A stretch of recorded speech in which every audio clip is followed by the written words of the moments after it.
Good Saturday morning to everybody. Welcome to Your Next Chapter, a production of The Heights at Avery Heights, a one-of-a-kind senior living community centrally located near the most entertaining and historical spots in Connecticut. Now, this show is dedicated to empowering older adults with helpful resources, ideas, inspiration, and tips to encourage them on life's journey. Our production is also dedicated to the younger generation so they can better understand how to develop greater communication and enjoyment for those elders in their community.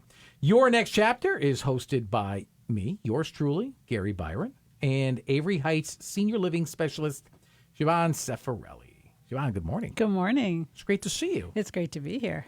How was your week? It was really good. Was it? I'm glad to hear that. Yeah. I'm glad. Yeah. Went to see a UConn game. UConn hockey. Oh, UConn hockey. Yeah, new stadium. It was awesome. Everybody automatically they go to basketball for some reason. Well, my daughter is a hockey player. So yeah, she's 13. She's a force to be reckoned with. I'll bet. Yeah, 13. Yeah, she's no joke. She's only been playing since she was 9, though. They start you early. They start you at like 2 years old. They got kids out there on skates. It was funny when she was doing Learn to Play. There would be, her 9 years old, and there'd be these little people, and she was always so nervous about stepping on them. I can barely ice skate. I can't even imagine. Oh, she can ice skating skate. and shooting pucks into goal. Man. Yeah, it's amazing. She actually went to skating camp at in West Hartford Veterans skating, and it was amazing. Like she was going there, and then one day I dropped her off and I hang out for a little bit, and I'm seeing her skate around this rink, and I'm like, whoa, yeah, she's a good skater. I had no idea there was even such a thing as skating camp. Yeah. Well, there's other stuff they do. They have lunch and other activities, but it's at the skating rink, so.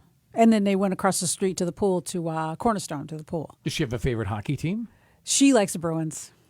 She's a New England girl. She likes the Patriots. Good. She likes the Celtics. Nothing wrong with that. Yeah. She's a New England girl. I don't follow hockey. Yeah. I mean, I remember the Whalers. I remember going there years loved ago. Going to the Whalers. Sure. Yeah, that was fun.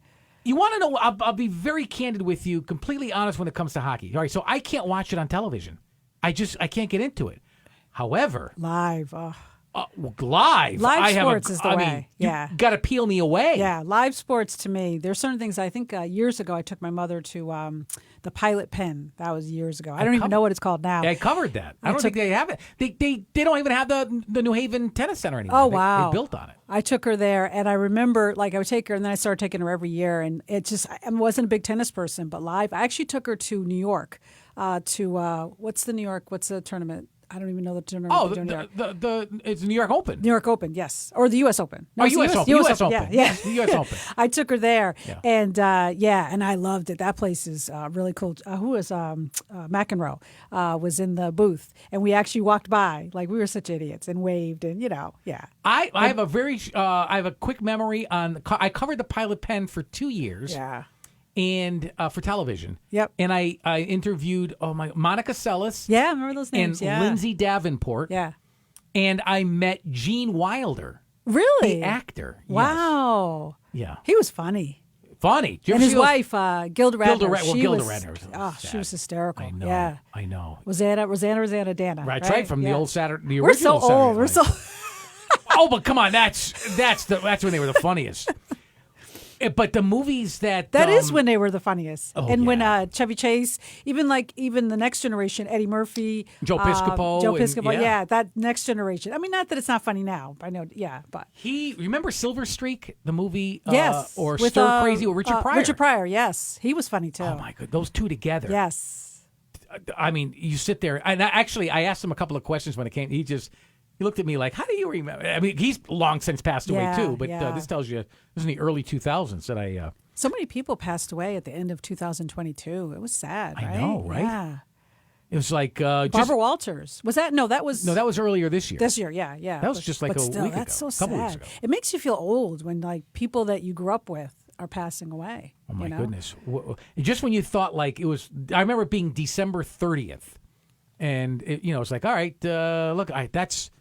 Boy, I'd be glad to get rid of this year. Yeah. All the and then the New Year's Eve would come along and let's sneak one more in here. Yeah. Let's throw Kirstie Alley in there. Let's throw. I loved her. I know, yes. right? Yeah. Good God, everybody's they're kicking. Yeah. Yeah.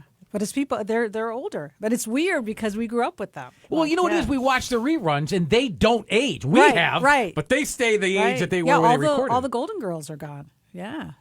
Oh, yeah. They've been gone for a while, though, right? No, the last one was Betty White, Betty last White year. last year. Yeah, she was 99. Yeah. She died a month prior to her 100th Crazy. birthday. Yes. In People magazine, they had already put out the 100th.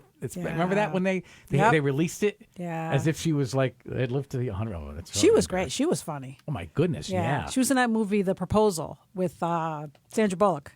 I didn't see that. She played the grandmother. Yeah, she was funny. I remember her on Golden Girls and the Mary Tyler Moore Show. Yeah, we just showed it at our community in our movie theater. I talk about your movie theater every day, in your library, in your boutique, in your hair salon, and all the amenities over at the In the Heights. summer, we're going to have a patio/cafe. It's going to be nice. Right now, it's just all built and it's nice, so we don't have any chairs or anything like that. So when I'm doing tours, it's funny. We're like, "Oh, did you see our new patio?" And they're like, "No." And then I show it to them, like, "Oh," because it's basically just blocks. Do you have a big picture of what it's going to look like? They do, yeah. Actually, in Bill's office, yeah. So what's new? And speaking of the Heights, what's new over there? What's going on? New over there? So I think last week I was talking about our Dine and Dash. I'm going to talk about that again. Yeah, you did. The Dine and Dash. That's going to be fun. Yeah. So we're going to have Tim is going to be cooking, our dining director. Yep. Our chef. Big. Yep. Tim is one of the best chefs. Forget about senior living. Folks, he's one of the best chefs in Connecticut. Yeah. How do I know this? Listen, I got no dog in the fight. Okay? I'm not a cook. You might be getting a free meal, so. I've eaten, I did. I ate breakfast and lunch there. Yeah. And both were outstanding, but that lunch, I remember looking at Jimmy J, my producer, who's off camera right now, but we were both eating lunch together on this day, and we both looked at each other like, leg of lamb. Leg of lamb. Amazing, you can't get this at some restaurants. And here I am at a senior living facility. Yep. Eating swordfish, really good swordfish. But yeah, not he even marinates. just. He marinates, and I'm not a big swordfish person, and it's funny because they had it, and this was a while ago when I first started working there. He goes, "Oh, you got to go have some," and I'm like, I don't know. He goes, "Just try a little bit." So moist, so good. He does a good job. He's big on the marinades. Yes, he is. I could tell because I was amazed. Mr. Marinade. You would think it would be bland because you're cooking for mass people. That's the other thing. You would think it would, but it's not. No, anything but. I should give a shout out to Paul too. Paul actually cooked that meal. So. Yeah. Oh, did he? Yeah, with Tim. Yeah. Then a shout out to you, Paul. Paul's our chef. Yeah, Paul. You're right. This bud's for you, right? Getting me hungry here. It's early in the morning. I know. I think my stomach actually just gurgled. See? Okay. Next time we got to have Tim. I know. We should have this catered. Well, sponsored by the Heights Dining Room. I'll tell you this: next weekend, Tim, if you're listening, a couple of bake. Come on, I'll make it simple on you. A couple of bacon, egg, and cheese on a biscuit or something like that. Some hash browns too. You got to have some hash browns on the side. You exactly. You can do it. Three plates. We got. Don't forget Jimmy J. He's behind the scenes over exactly. So today we're going to be speaking about what one might need to know about paying for senior living services. Important topic. I mean, people are considering moving to an assisted living community or need even more care, but can't achieve that at home. Caregivers and seniors themselves want the highest quality of care and surroundings that are both beautiful and stimulating, but they're not sure how to pay for it. You know what I give you a lot of credit for, Siobhan? This is usually a taboo subject that a lot of places wouldn't want to talk about. It's like, let's talk about all this other stuff. Let's not talk about cost, price, how to pay for it, any of that stuff like this. But I give you a lot of credit. But I suppose if you think about it, it's really to your advantage and the advantage of this show so that, this is not an impulsive decision. This takes time to even reach a decision. And then, of course, how can it be paid for? So, yeah, let's delve into it. Does health insurance or even like, let's say Medicare, does that pay for assisted living at all? Or? It doesn't. No. And that's the biggest and hardest question. I've had a lot of times when I take a phone call, I do like what we call a discovery and I get the information from the people and I delve into financials, but I try not to delve too deep into financials because you don't want to kind of rule anyone out. And then they come in for the tour and then they're like, oh, and they're all excited and we're walking around and they're like, but health insurance is going to pay. No, health insurance doesn't pay for it. And it makes sense Because I was talking to someone the other day, we all, we have weddings, we have babies, we buy cars, we buy houses, and everyone around us does those things, right? And you can get advice from people about those things. Senior living. When do we talk? We talk a lot about it, but really, in real life, how often do you talk about, unless you're there?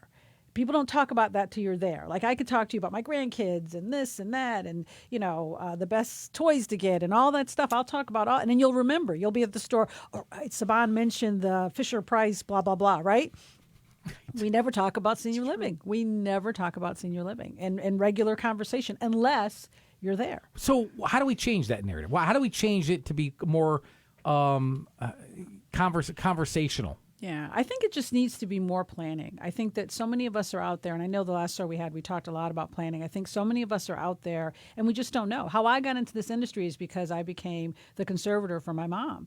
And I was green. Story. I remember I was at a chamber event. I remember this, and I was crying because I'm like, what am I gonna do with my mom? And I had this lady. She came up to me, a really good friend of mine, still friends with her, and she's in Florida now. But she grabbed my hand and she said, and she gave me advice of a couple different places and kind of calmed me down. And my mom ended up moving into one of those places. And but before that, I knew nothing. And I'll tell you what, the mistakes that I made. Even after I found the place, I mean, financial mistakes, mistakes with her, her care. There were so many mistakes, so many things I didn't know. And unfortunately, there weren't people there to, the professionals to guide me through it. And that's why I'm huge on having, and you've met several of them, the right professionals for me to partner with in terms of resources. That's like, because the last thing I empathize, I feel it. When people come to see me and, we do get a lot of people from other communities and they've been done wrong or what have you, and I empathize with that. I definitely, I'm not sitting there just nodding because I'm the marketing director. I really feel it. I feel it. Look at your background. Yeah, it's sad. I don't think you choose a profession like this. I think it chooses you. It does, and it's funny because I was in hospice for a while, and then I thought about becoming like a personal trainer and all these things. And like it's almost like, what do you want to be when you grow up, or whatever it is, kind of midway through my life. And then I was like, you know what, I really enjoy working in a senior living community, and I really have been blessed and lucky to find the Heights because it's really fun. Our team is amazing. How many people can actually say that they're doing what they're meant to be doing? I mean, how many people in life, and I hate to say it, I know people who make a lot of money and can't stand the work that they do. Yeah. And they're like, well, Gary, I'm going to give up this job. I mean, I'll never make this in this other field that that I really would like to be in. It's like, which is sad because in this day and age, it's like, I hate to say it, it's like, kind of the go for it type of mentality. But in a way, it's kind of like, our life, this is it. Like you always say, what's that thing? This is not a dress rehearsal. So if you're not happy in what you're doing, I mean, it's challenging. I say it as I'm sitting here because I'm happy now. But I'll tell you what, most of my life, I didn't particularly like where I was for whatever reason. Sure. It just wasn't a good fit for me. Like a lot of people. Yeah. But this, I really, to go into work, like I don't mind going into work. Like I literally came from Disney months ago, and normally I'd be like, oh, I got to go back to work. But I do not mind going back to work. You're blessed. Yeah. You really are. Yeah. Yeah. Very grateful. Very grateful. So then how do you pay for this then? How do you pay for Well, it's definitely, it's private pay. So there are some senior living communities that you can get state or there's federal funding for them, but most of them are private pay. There are some that have like some HUD funds that they'll get and different things like that throughout the state, which is good to know. But primarily it's your income, your savings, what you have in the bank, your retirement, your annuities, your investments, and things like that. So primarily that's how we pay for it. There's also obviously veterans benefits that are out there, and we talked about long-term care insurance as well. So the government, I suppose, you said a moment ago, there's federal grants or federal things that you can qualify for, but they'll provide. But there's not a lot of it. No. It's few and far between. There's a place in Hartford that is, I believe they're state and federally funded as an assisted living. I think they take Medicaid, and there's some in Glastonbury that are kind of like HUD housing. I think it's a requirement in Glastonbury, but for the most part, But come on, Siobhan, you've got some experience here. You can give us some tips here and helpful hints and tidbits to. Come on, your experience. You've got a few tricks up your sleeve that you can share. Yeah, with us. it's funny. I mean, sometimes people if they have limited funds, what I always tell them to do is, it's old school, do an Excel spreadsheet, take that Excel spreadsheet and kind of map it all out. Because, even if you're going to go on Medicaid and you have to go to into skilled nursing environment, at least you can kind of spend some time within an independent or an assisted living. And so you just have to plan it the right way. One of the things I love about working at the Heights is we have the wonderful Roseanne, our social worker, and she really kind of helps people, as well as myself when I have people come in to do that, to be able to plan. And so there are ways, selling your home. If you or another thing that people don't realize they can do, you can rent out your home as well. There's a lot of real estate agencies that will do the property management for you also. So the rent from your home you can use. If you have a house, sometimes you can get what they call a bridge loan, which is a short-term loan. And with that short-term loan, you're able to pay for the assisted living or independent living while you're waiting to move. Because a lot of times people always feel like they have to sell the house before the person can move. First thing I thought of. And sometimes it's a dangerous situation. So if someone needs memory care or assisted living and you have them in the home, and sometimes people have the person living at home by themselves, which is really dangerous, and not getting any type of in-home care, they're waiting to sell the house. Well, the market has changed, obviously, for selling homes, so who knows when the house will sell. So a bridge loan is something, or a reverse mortgage. And all these things, I'm not a financial professional, so all these things you should definitely confide in a financial professional, your elder law attorney, to make sure that it's right for you. You don't want to get into trouble either and be in a bad, upside-down kind of financial situation. Would this include cashing in your 401k? Yes. Yeah, your retirement funds. Oh, your retirement funds. Yep. Your life insurance. Sometimes there's some life insurance policies. I think we were talking about that on the last show, that you can use part of that as well. You can kind of use some of the cash value of that to be able to pay for it too. What happens then if you outlive it?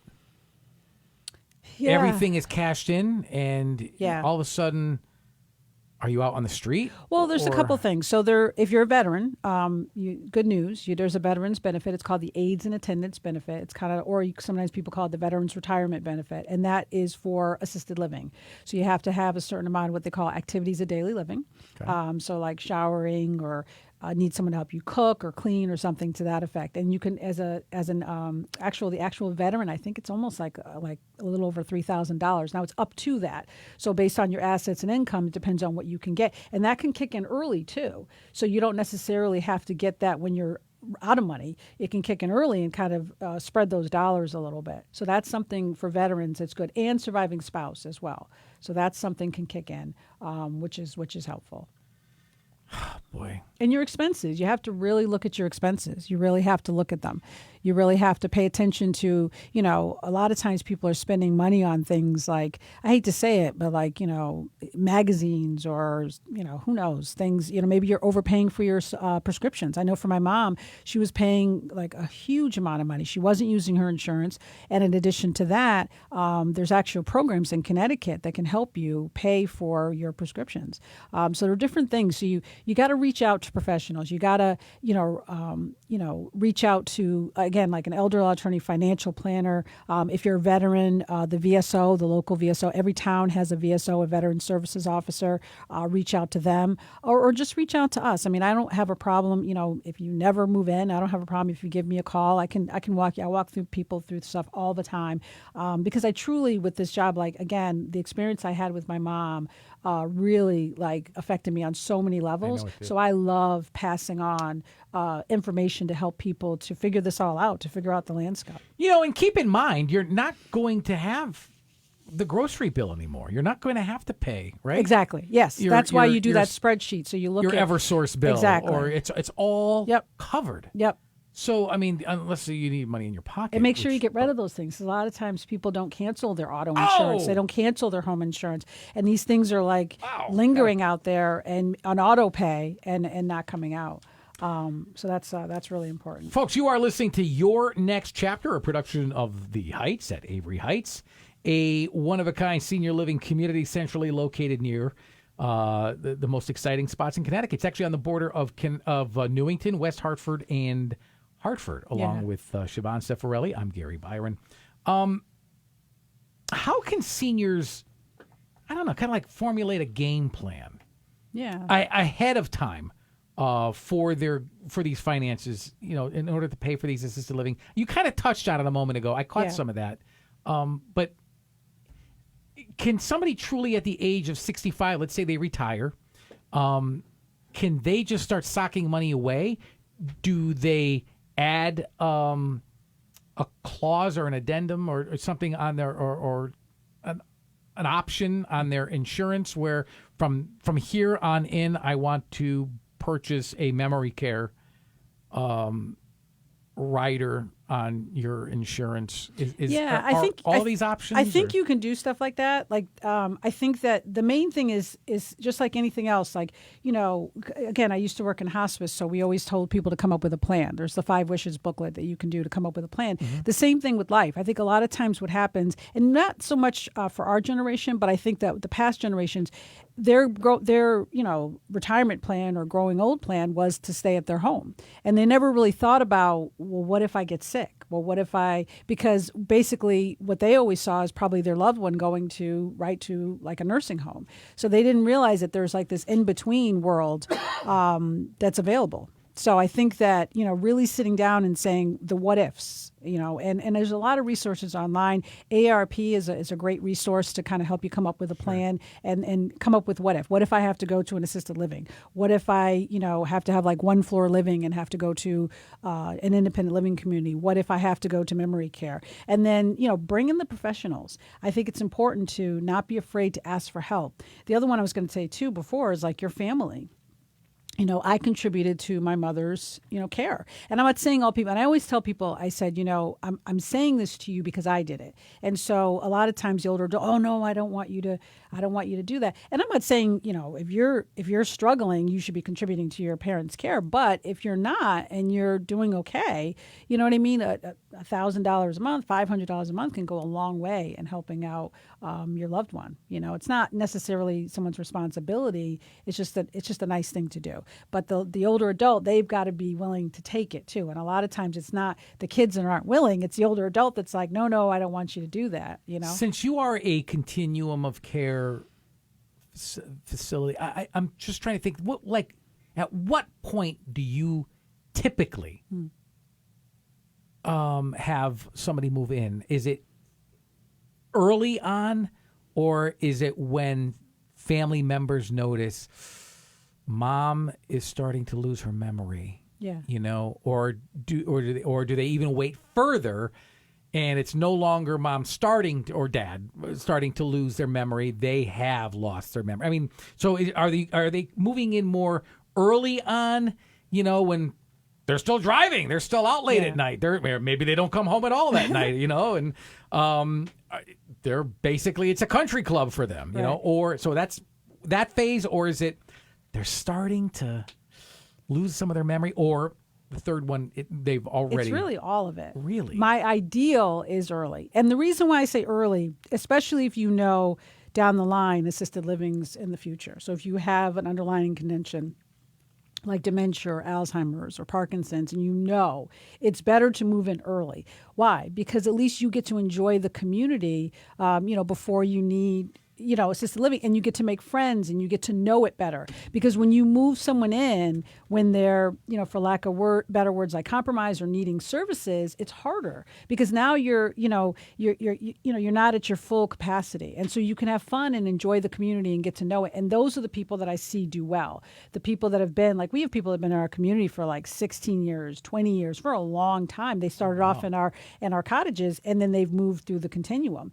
And those are the people that I see do very well. We have someone the other day that's potentially moving to our memory care, but she has all the support that she needs. She has, she knows the social worker, she knows our director Bill, she knows even the memory care director, and so she doesn't have to be so tense about it. She can feel comfortable knowing that she knows these people, and so if her husband has to go into memory care, she's not, she's upset, of course, but at least we can hold her hand and she's not pulling away because, like, well, who are you? You know what I mean? And so I think that, it's a lot. I mean, there's a lot of trust in this. And so I think that's important. I knew you would be the right person to ask this. Yeah. And I'm not surprised, in fact, on how you answered it.